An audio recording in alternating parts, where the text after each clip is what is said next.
15:15. Acho que é o verso que eu já dei mais vezes, dei aula sobre esse verso. Esse verso é muito interessante.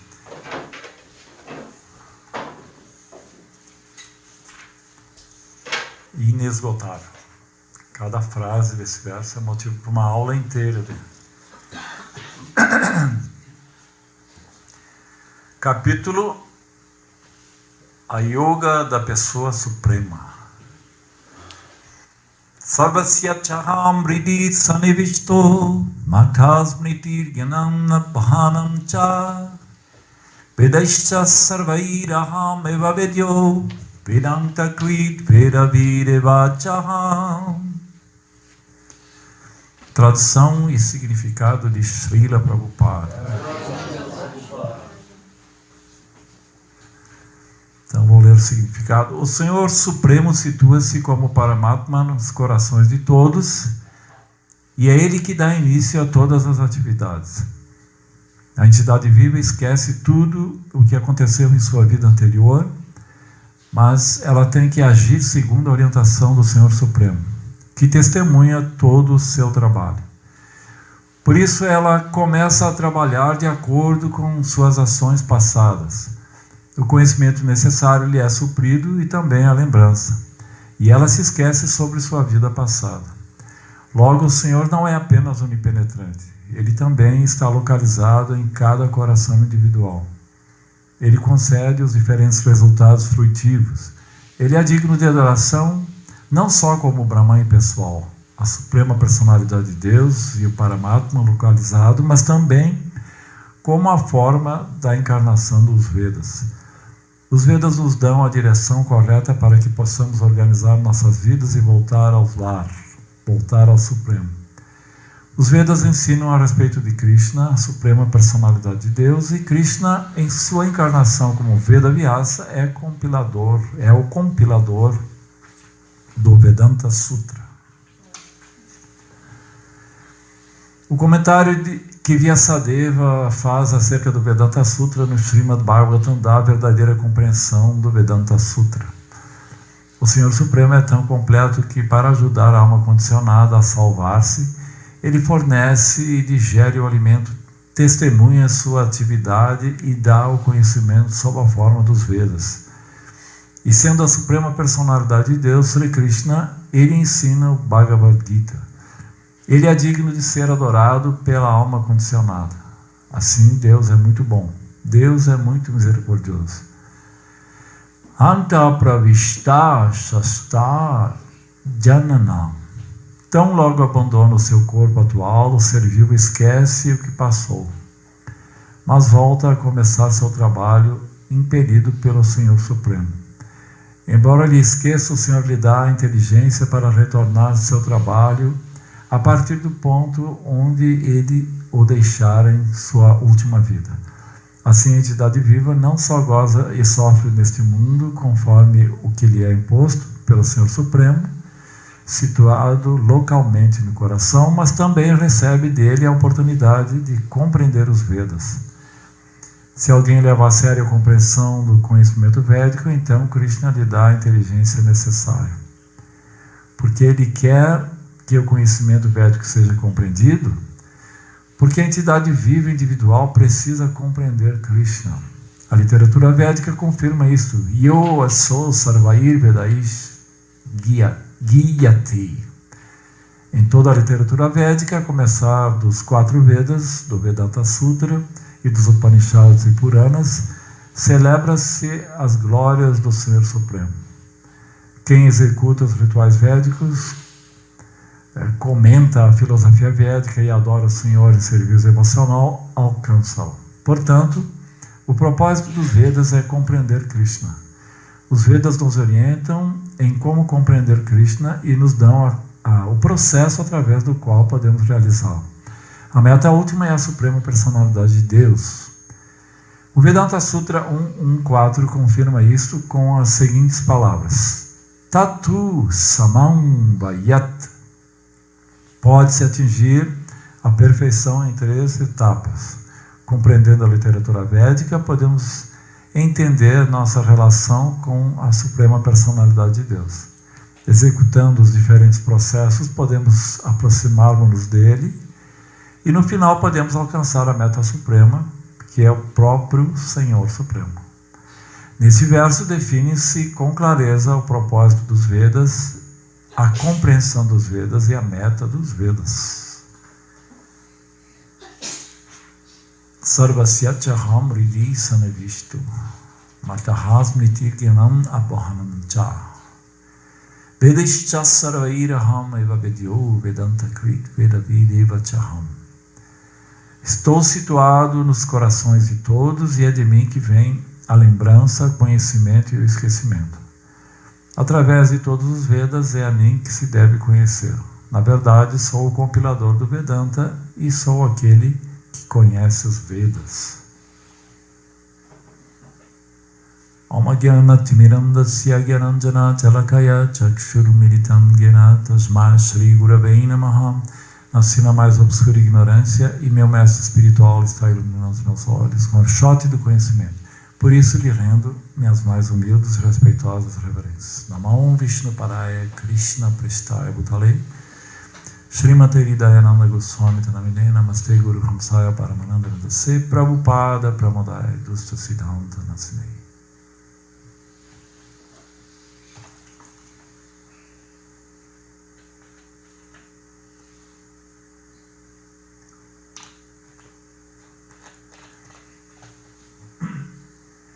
Então esse verso ele é muito rico, muito revelador. Vemos nos versos anteriores que Krishna vem descrevendo vários aspectos, né, da sua existência, da sua presença e de como ele corrobora, né, com a nossa busca, quando queremos buscar pela espiritualidade. É interessante que quando estamos abertos para essa busca, tudo já está pronto, tudo já está preparado. A dificuldade é sairmos, né, das amarras do ego, a mudarmos o paradigma, em vez de considerarmos o centro e que tudo é para nós. Está apitando, né, tentando. Teria que tirar um pouquinho o agudo ou baixar um pouquinho o volume. Só um pouquinho. Então, tirar um pouquinho o grave também. Então, existe todo um aparato já preparado para que possamos ter condições de buscar a autorrealização. Aliás, o devoto sabe que o porquê estamos aqui, né, o porquê da nossa existência, do mundo, essas perguntas filosóficas, por que existimos, né? Por que estamos aqui, qual é a finalidade, né, da nossa... Isso é respondido facilmente. Estamos aqui para dois propósitos: para desfrutarmos da matéria, do mundo material, desfrutarmos dessa... a palavra é uma possibilidade, né, uma alternativa de tentarmos existir supostamente independentes de Deus. Criarmos nosso próprio mundo, nosso universo, e experimentarmos isso. E também depois frustrarmos-nos e voltarmos ao mundo espiritual e teríamos assim realizado a nossa verdadeira posição constitucional, que é impossível, né, sermos o Supremo, o Absoluto. Nós somos sempre partes e parcelas dele. Então é muito importante entendermos isso filosoficamente, e esse mundo é todo um aparato, toda uma condição para realizarmos isso, que nós não somos Deus, nunca vamos ser. Vamos ser sempre uma parte, uma parcela. E quando começamos a entender isso e procuramos essa realização, já existe todo um arranjo para isso. E é o que Krishna está falando nos versos anteriores. Um verso bonito. Eu sou o esplendor do sol que dissipa a escuridão do mundo. Também sou o esplendor da lua e do fogo. Um verso muito bonito. Esse esplendor significa calor, luz. Veja a importância do sol, da lua, do fogo. São todos astros e elementos que nos dão a condição de existência, né? Não precisa falar por quê. Então, existe o Sol, que possibilita a vida, o crescimento dos alimentos, a Lua, que dá o sabor da seiva. A Lua ela rege tanto o sabor dos alimentos como o princípio ativo, né, medicinal das plantas, tudo é regido pela Lua. Então, o Sol e a Lua, os dois trabalham para isso. Então, toda a alimentação depende desses dois astros, né? Toda a nossa nutrição, tudo. E o fogo, né, que é um elemento transformador. Através do fogo podemos preparar os alimentos, cozinhar, transformar, né? O fogo, ele transmuta. Então, esse verso já Krishna mostra, né, que existe todo um aparato cósmico que nos facilita a existência para... Depois, o outro verso, Krishna explica que eu sou o alimento e sou o fogo que digere esse alimento. Não. Jataragni, né? Jataragni é o nome do fogo da digestão. Porque são sucos gástricos, né? Todos os processos bioquímicos que possibilitam a digestão. Então, Krishna possibilita a produção dos alimentos, possibilita a digestão dos alimentos, para que nós podemos, em termos védicos, manter corpo e alma juntos. É um sinônimo de dizermos estar vivos, né? Os espiritualistas, né, dessa linha védica têm essa terminologia, manter o corpo e a alma juntos, abandonar o corpo, né? Isso não é muito comum escutarmos fora da nossa sociedade. Ele abandonou o corpo. Então esse ponto é fundamental. Enquanto você tem esse corpo, você tem todas as condições para isso. E depois Krishna continua agora explicando nesse verso, Sarvasyachaham Hridhi Sanevishta, que é muito importante. Eu estou situado nos corações de todos, o aspecto localizado de Deus. A onipresença, a onisciência de Deus. Chamamos de Paramatma, a super-alma. Então aqui esse verso ele explica, Matahasmriti Gyanam Apohanam Cha, de mim vem o conhecimento, a lembrança e o conhecimento. Porque às vezes a lembrança, o conhecimento e o esquecimento.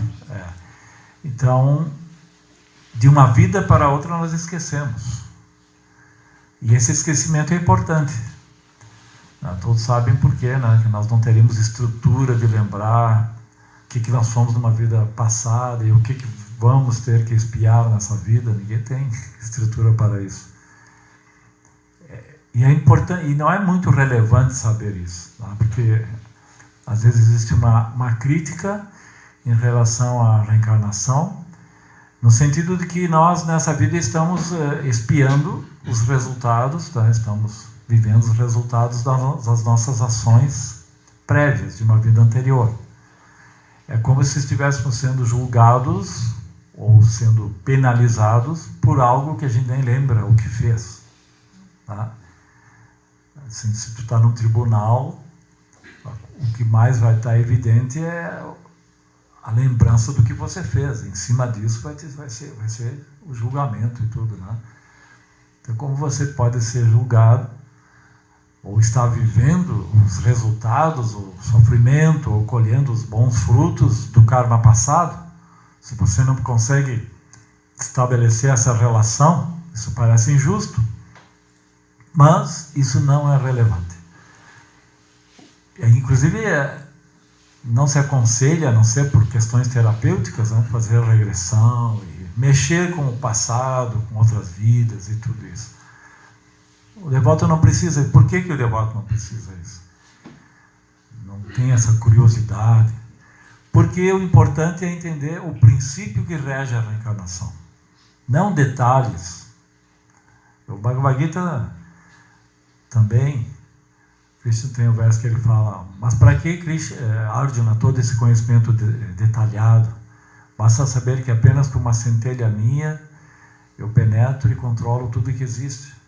Então, um filósofo está mais interessado nas leis e nos princípios do que rege os fenômenos, do que em si a fenomenologia decorrente disso, os aspectos externos. Então, o princípio da reencarnação é que nós estamos, como Cristo falava, a colheita é livre. Não, a semeadura é livre e a colheita é obrigatória. Tá? Então você tem o livre-arbítrio para fazer suas escolhas, para agir, mas depois a reação você vai ter que... Então, o princípio é que se você age de acordo com as Escrituras, você terá um bom karma ou meios e recursos de transcender o karma. Aí nós vamos ver vikarma, karma e akarma. São 3 categorias de karma. E é importante conhecermos bem isso para que possamos lidar com o karma. E se você age mal, você vai colher os frutos, o mau karma.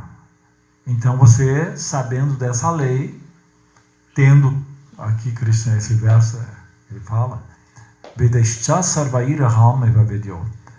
Eu sou o conhecedor dos Vedas e o compilador dos Vedas. Não, Vedanta Krit Vedavid Eva Chaham. Quer dizer, Krishna está dando conhecimento para que nós possamos fazer as escolhas certas. Então, esse é o princípio. Se você age bem, vai ter uma boa reação. Se age mal, vai ter uma reação que vai lhe causar sofrimento e até esquecimento. Que o esquecimento também é causado pelas escolhas. Aqui o esquecimento, claro, Krishna se refere a que nós esquecemos de uma vida para outra, mas também existe um tipo de conhecimento que é resultado das suas escolhas. Se uma pessoa escolhe uma vida materialista, vem o esquecimento da espiritualidade. Então, Krishna vai te dar um conhecimento à medida que tu vai fazendo escolhas e que tu mostra o teu interesse, o que você quer realmente.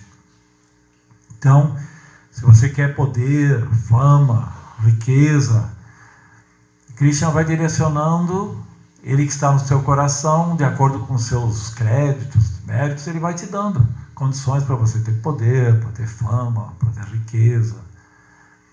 E também vai esquecendo a própria espiritualidade. Na medida que você está muito obstinado nisso, você vai esquecendo. É dito que da contemplação dos objetos dos sentidos, a pessoa desenvolve apego, depois a luxúria, é todo um processo que desencadeia, no fim, o esquecimento e a loucura.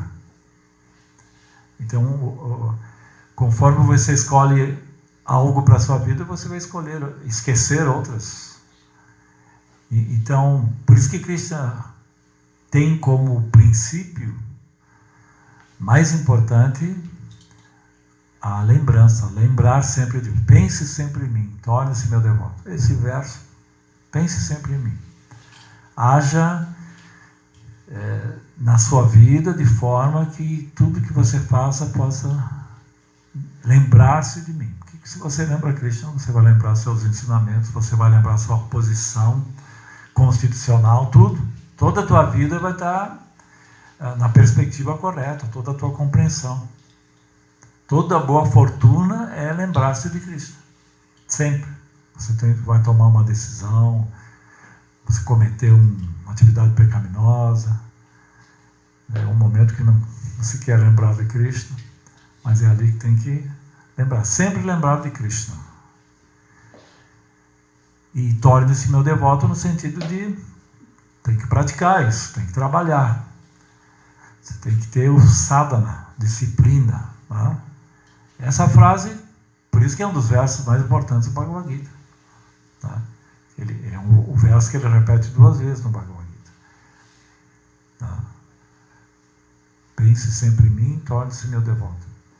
Então, Krishna no coração, ele vai te dando conhecimento para você retomar a sua vida atual, com tudo que você conquistou na vida anterior. Por exemplo, se você foi músico na vida anterior, você tem a musicalidade.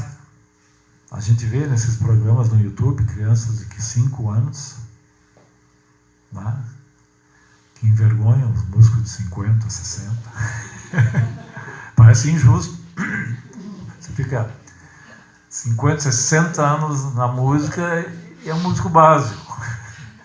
E uma criança vem de 5 anos, 10 e, nossa, porque Krishna está dando a lembrança, né? Na outra vida ele batalhou bastante, ele conquistou.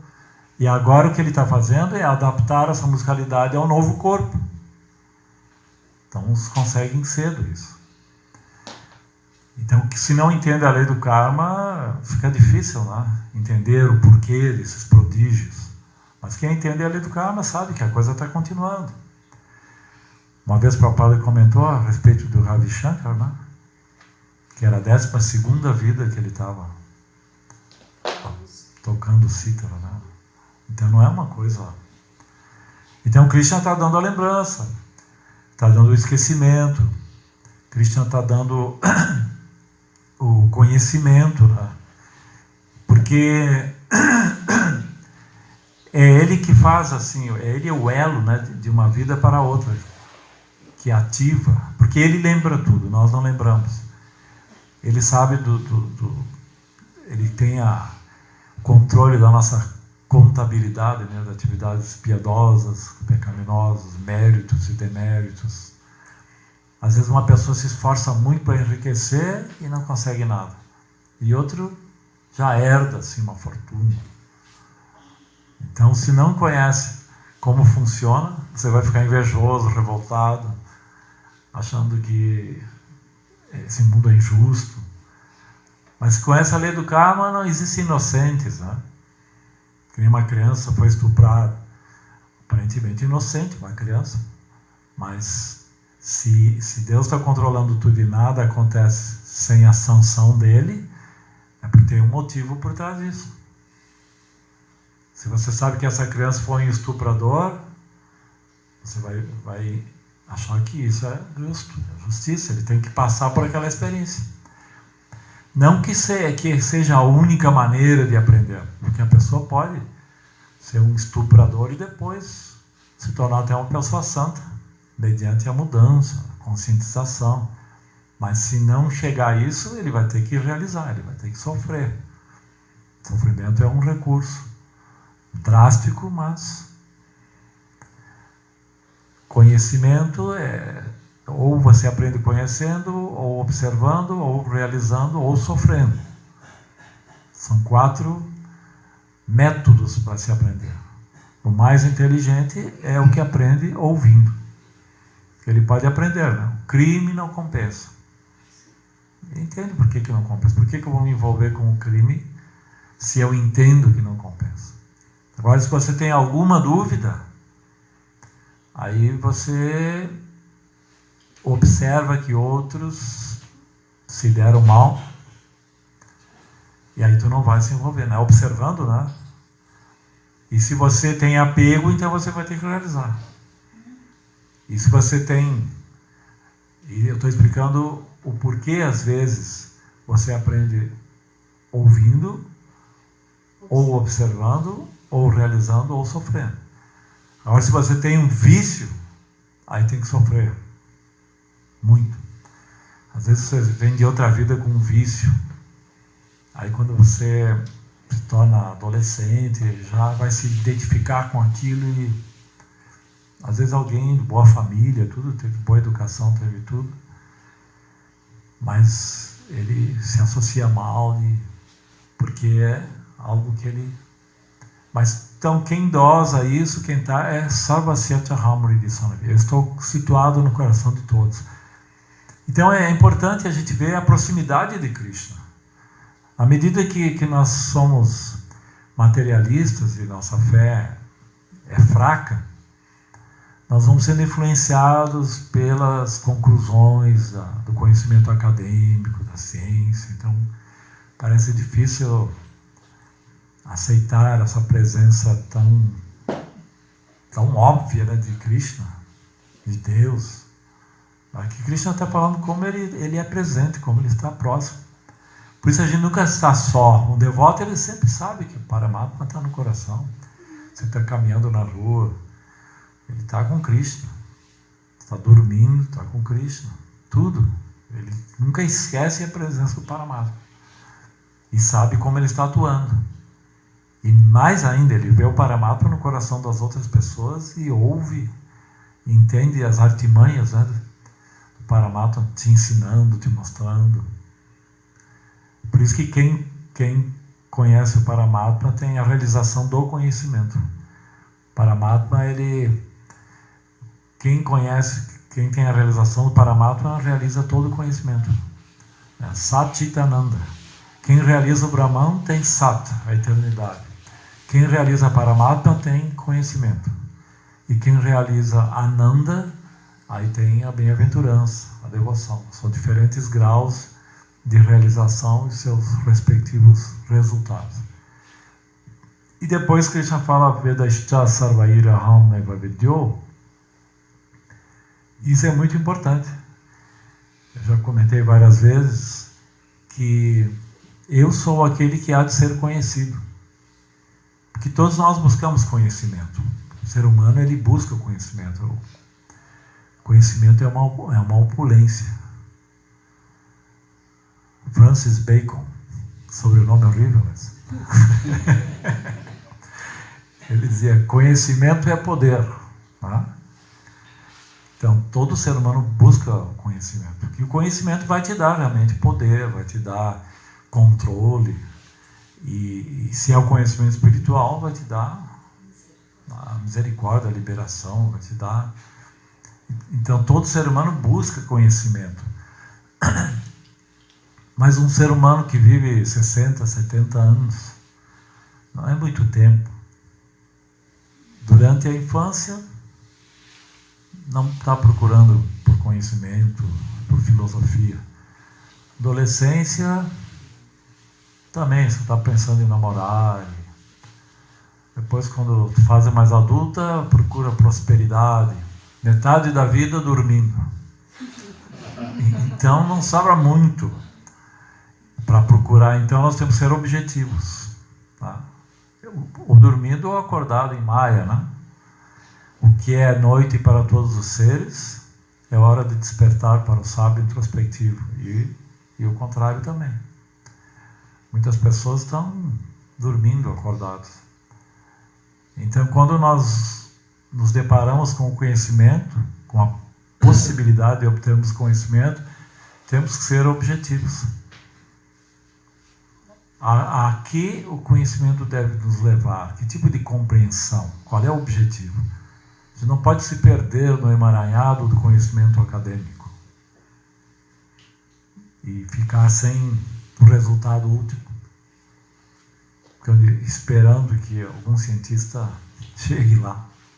O conhecimento acadêmico tem sua utilidade, mas não é o conhecimento qualitativo, aquele que realmente diz respeito à busca da liberação, o eu. Então, toda forma de conhecimento deve nos levar, por isso que o Bhagavata e o Bhagavad Gita, né, se você tem que levar um livro numa ilha deserta, só um livro, aquela questão de um Bhagavad Gita, pronto, não há dúvida. Tendo o Bhagavad Gita, o Bhagavad Gita tem tudo que nós precisamos saber nessa nossa passagem aqui pelo mundo material. Bhagavad Gita, que foi ensinado por um alienígena, o Senhor Sri Krishna.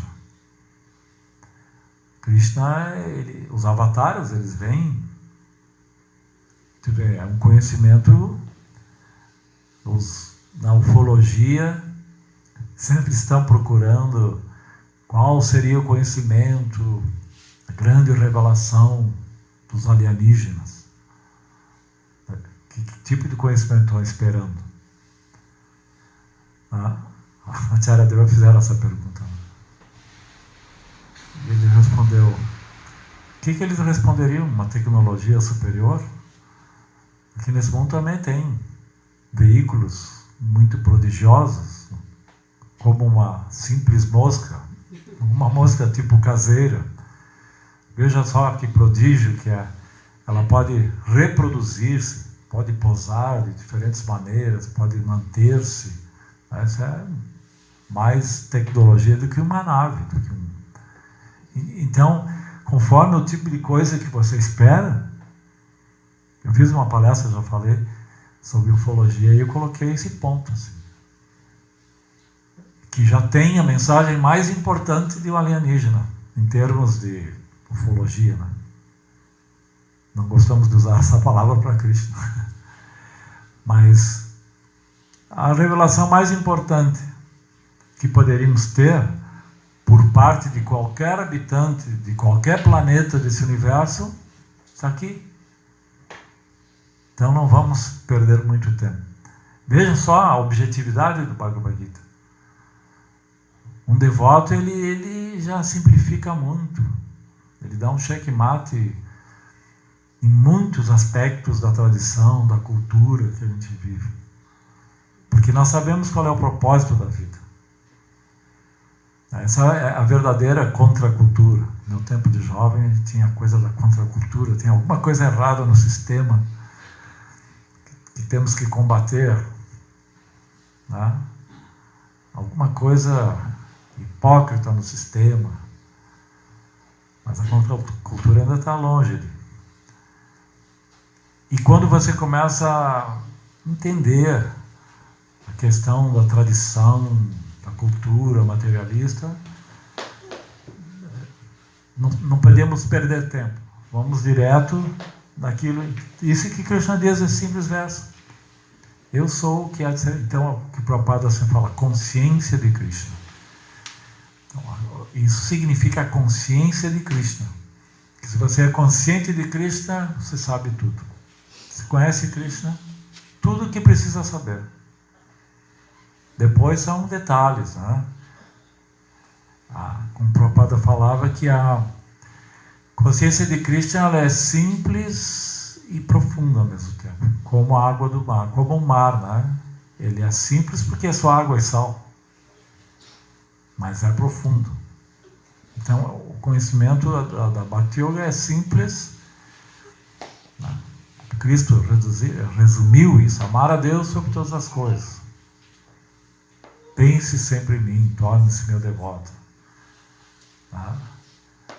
Abandone todas as ocupações materiais, renda-se a mim, não temas, eu te protegerei. Esse verso também Krishna fala. São conhecimentos conclusivos, definitivos. E depois Krishna, ele mesmo, como Vedavyasa, compilou os Vedas, né? Deu e deixou esse legado para a humanidade. Então nós temos toda essa literatura, tudo. E eu sou o compilador e o conhecedor dos Vedas. Então Krishna é o mestre, né, supremo. E todos os mestres fidedignos representam Krishna, Vyasadeva. Então nós temos esse recurso. Então Krishna se manifesta como Brahman, como Paramatma, como Bhagavan. Nesse verso aqui, esse último verso, ele, como Vedavyasa, ele se manifesta como pessoa, Bhagavan. Então, primeiro ele está falando que ele é o Paramatma. Depois ele fala que ele é Bhagavan. E também o Brahman, que é o conhecimento, a renúncia, o desapego. Então ele atua nos seus três aspectos, favorecendo a nossa busca. Porque o devoto ele precisa do aspecto Brahman, ele tem que ter essa realização, ele precisa da compreensão do Paramatma e Bhagavan. Não é que ele, com a realização de Bhagavan, ele dispensa completamente o conhecimento e a realização de Brahman ou do Paramatma. Porque um inclui o outro, eles não são separados. São aspectos diferentes que nós temos que compreender. Porque o Brahman é o conhecimento, do que é espírito, do que é matéria. Ele é o princípio, né, que dá origem a tudo. Depois o Paramatma está explicado aqui. E como o Bhagavan, ele é Vyasadeva que ensina de forma pessoal. É a relação pessoal. Então esse é um verso muito rico, muito importante.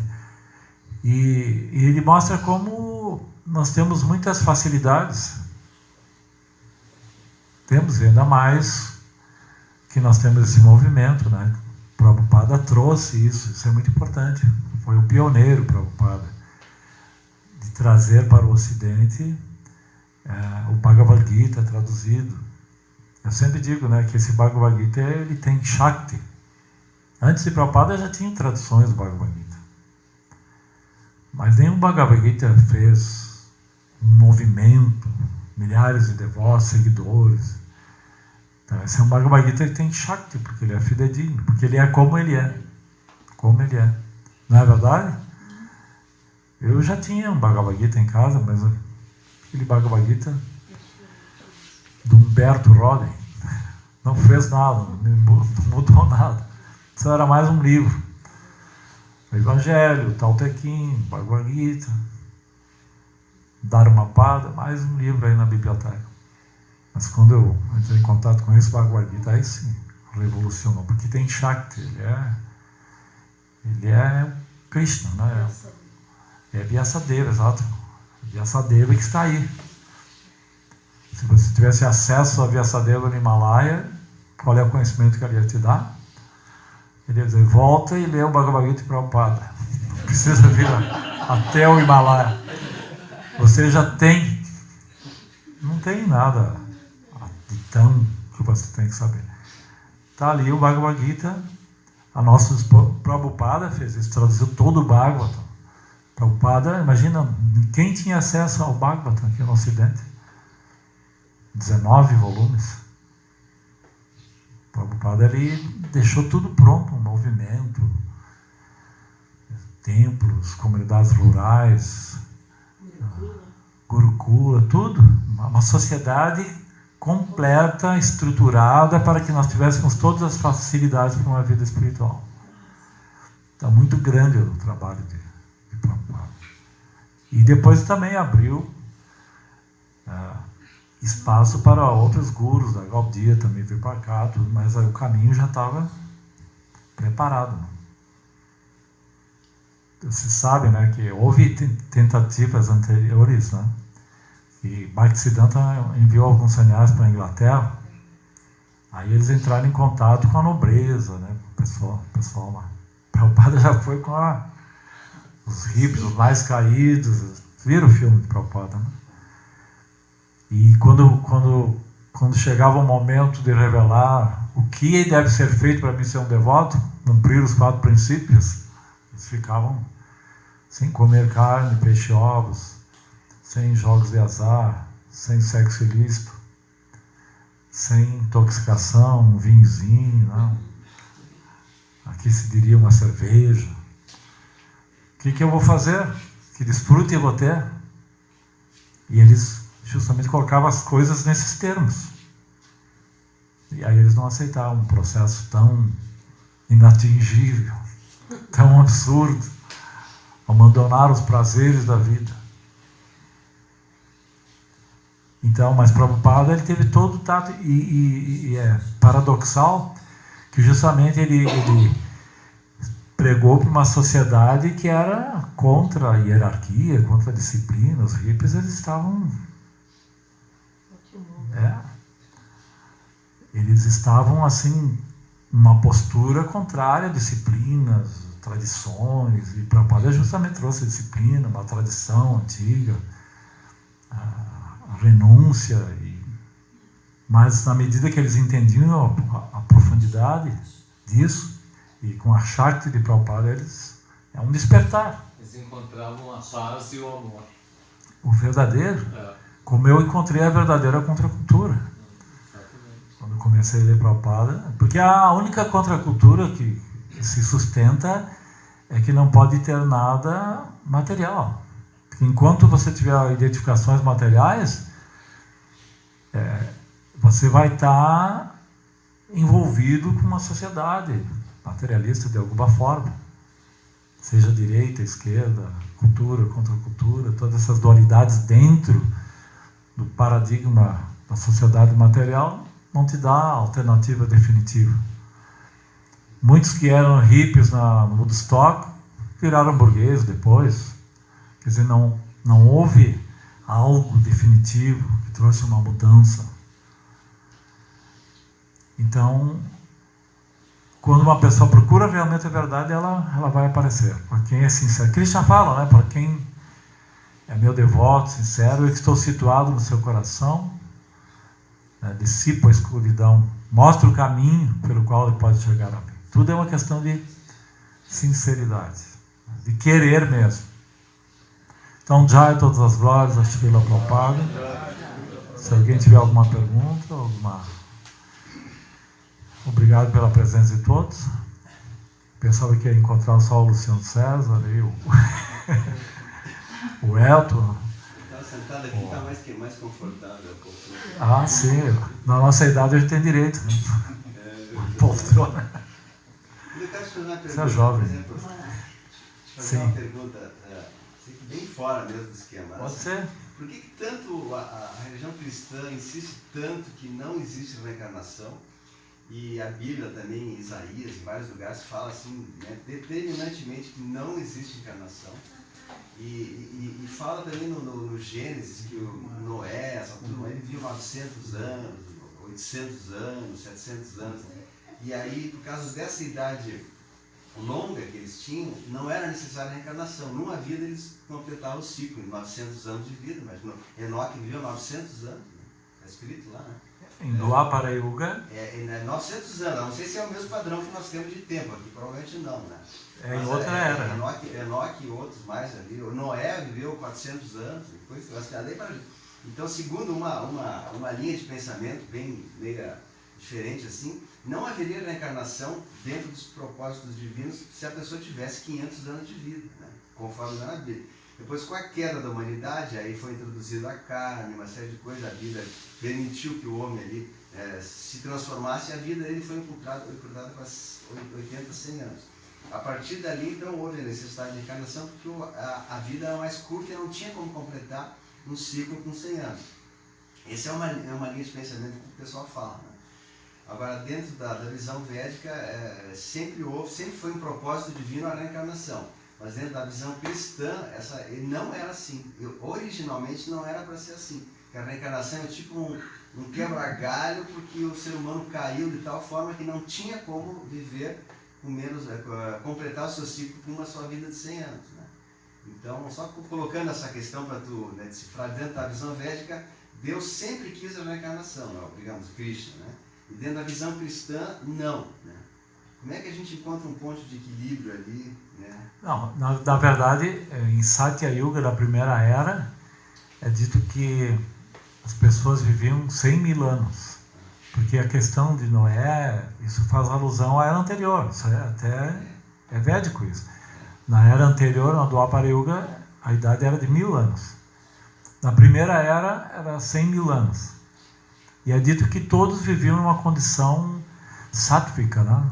Modo da bondade. Uma vida era o suficiente para atingir a liberação. Tinha muito tempo, né? O processo, o Yuga Dharma era a meditação, e tinha que ter muito tempo. Depois, à medida que foi se filtrando, né, as atividades pecaminosas, então, foi realmente, isso é védico. Onde há mais necessidade de reencarnação é em Kali Yuga. Porque as pessoas são mais caídas, a vida é mais curta. Então, na verdade, eles estão certos. Isso sim, claro. Nas eras principais não precisava reencarnação. A reencarnação não é desejável, na verdade. Ela é necessária, mas não é desejável. Agora, de que não existe alusão à reencarnação na Bíblia, existem muitos. Pode ver na literatura espírita, eles fazem assim várias. Apresentam muitos. E também, historicamente, tem o concílio o concílio famoso. Não, esse foi o primeiro. Concílio de Constantinopla II, né? Em 553. Porque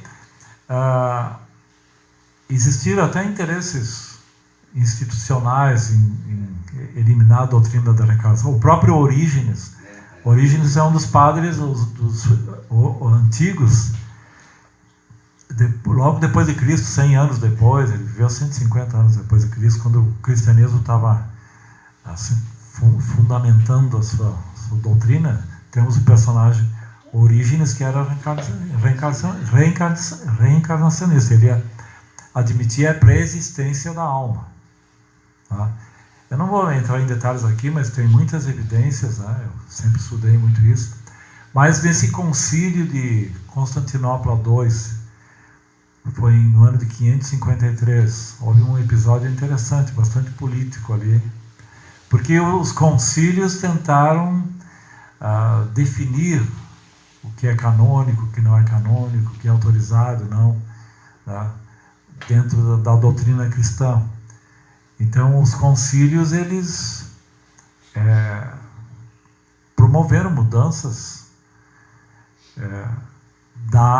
dos ensinamentos originais também. Então, esse concílio de 553 existia Constantino mesmo. Constantino era sucessor de quem fundou, quem aceitou o cristianismo no Império, Justiniano. Não, Constantino foi o primeiro que aceitou o cristianismo como religião oficial. Justiniano, foi um sucessor de Constantino, e a sua esposa chamava-se Teodora. Ela era uma cortesã. Ela havia sido uma prostituta e agora era uma cortesã, e era a preferida dele, quase a rainha. E as prostitutas da época ali, elas tinham ela como modelo, mas ela não gostava disso, porque isso fazia lembrar seu passado, e ela não queria, agora ela já estava numa posição. Então ela mandou prender essas prostitutas, matar, muita coisa assim. E aí houve uma maldição assim, em relação de que ela ia ter que viver várias vidas para expiar isso que ela estava fazendo. Aí ela quis combater mais poder do que inteligência, né? Ela tinha poder porque era esposa de Justiniano, mas não tinha inteligência porque ela tinha que entender que não podia mudar um preceito escritural só por um intento caprichoso para se livrar da reação. Se eu convencer as autoridades da igreja a tirarem esse preceito, quer dizer, a pré-existência da alma, que é o que se acreditava até então de Orígenes, então eu vou estar livre da reação. Aí ela tentou convencer Justiniano. E Justiniano disse: não posso fazer isso, né? Mexer na escritura, depois tem as autoridades da igreja. Né? Aí ela usou de um argumento, ela disse: você mandou matar até seus parentes, sua mãe, para ter poder, tu cometeu muitas atividades, se essa lei do karma é real, tu vai sofrer muito. Aí disse: é mesmo, né? Nós dois estamos comprometidos com essa tal lei. E ela influenciava eles, ela tinha poder sobre ele. Aí ele começou a mexer os pauzinhos para promover um concílio. O próprio Papa se negou a isso da época, ele se negou. Aí muitos foram obrigados a participar, e nesse concílio houve toda uma contenda, foi algo assim muito...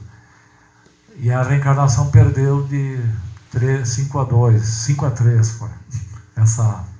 Nem foi assim a doutrina da reencarnação, mas foi sobre a pré-existência da alma. Mas claro, se você não admite a doutrina da pré-existência da alma, a reencarnação não tem, né? Então existem muitas passagens no Evangelho, na Bíblia, que remetem por exemplo, aquela passagem que Cristo estava com os discípulos e eles viram um cego de nascença. E aí eles perguntaram: quem pecou, ele ou ele está expiando devido aos seus antepassados, porque existia uma crença de que, tá? E aí Cristo falou nenhum nem outro, tá? Ele não negou, porque quem pecou, essa pergunta sugere, quem pecou, ele é cego por causa dos pecados dos antepassados ou por culpa dele mesmo? Como ele era cego de nascença, isso teria que ser de uma outra vida, né? Uma reação de outra vida, tá? E Cristo não negou aí. Nesse momento ele teria negado: como vocês acreditam nessa lei da reencarnação? Ele não, ele disse nenhum nem outro. E isso é para mostrar o poder de Deus, porque esse cego depois seria curado por Cristo, né? E é dito que ele já veio com essa missão. Os espíritas explicam muito isso, que às vezes deliberadamente alguém vem com um defeito físico para evitar de incorrer novamente em atividades pecaminosas, né? Ou para um passatempo, né? Nós diríamos, Jesus depois ele curou o cego, isso era predestinado, né? Então há muitas passagens assim que só a reencarnação pode ser, muitas. A questão política da lei da igreja. É porque Eles acreditam, mas eles não gostam de dar esse conhecimento para os fiéis. Eles acham que os fiéis não estão preparados para o conhecimento tão... Não, e também na Idade Média tinha o monopólio da igreja de que toda a salvação dependia da igreja. E se tu aceita a lei da reencarnação, a salvação depende de ti. Entende? Então, não era de interesse institucional e houve muita... E assim a reencarnação foi. Mas se você for, quanto mais você vai para as escrituras originais, mais você vai ver que a reencarnação está presente. Então, só resumindo tudo isso, então, o pensamento cristão atual está errado. E o pensamento mais amplo, como o védico, outros que englobam as escrituras lá, né, das primeiras eras, está certo. Então, a reencarnação não pode ser negada, porque se negar a reencarnação, nega o caráter de Deus. O pilar da igreja hoje é negar a reencarnação. É o pilar da igreja cristã, é o pilar deles, a base deles é a negação da reencarnação. Então, é até contraditório. É contraditório. Porque Deus, imagina, é um absurdo isso. Como é que numa vida, que Deus seria esse que te daria 60, 70 anos para buscar a espiritualidade? E aquela história aquela passagem de Nicodemos. Né? Tem uma passagem, Nicodemos ele fazia parte do Sinédrio, né, que era o concílio das autoridades, né, os sacerdotes. E ele se impressionava ao contrário dos outros que eram invejosos de Cristo, ele se admirava-se pelo poder de Cristo, ele queria conhecer ele pessoalmente.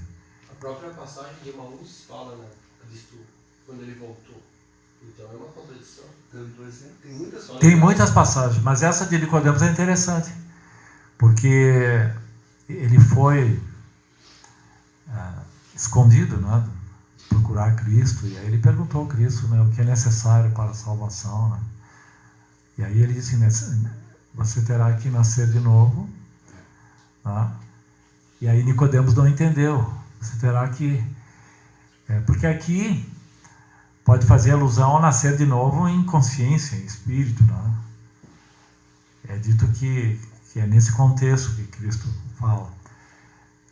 E aí Nicodemos não entende, mas como posso voltar para o ventre da minha mãe e nascer de novo? Ele não entende assim como é, né? Então, uns usam isso como argumento de reencarnação, tá? E assim tem várias passagens. Então o que eu quero... Aí Cristo então ele fala, em verdade, aquele que não atinge a perfeição, falando nisso, da espiritualidade nessa vida, não alcança o reino dos céus. Então ali é que está o ponto. Não é o ponto de nascer de novo, porque ali mais faz alusão a nascer de novo em consciência. Mas o ponto que Cristo fala aqui é que ele diz que aquele que não atinge a perfeição, a pureza, não pode voltar ao reino dos céus. Ele não fala nessa vida. Ele fala com essas palavras.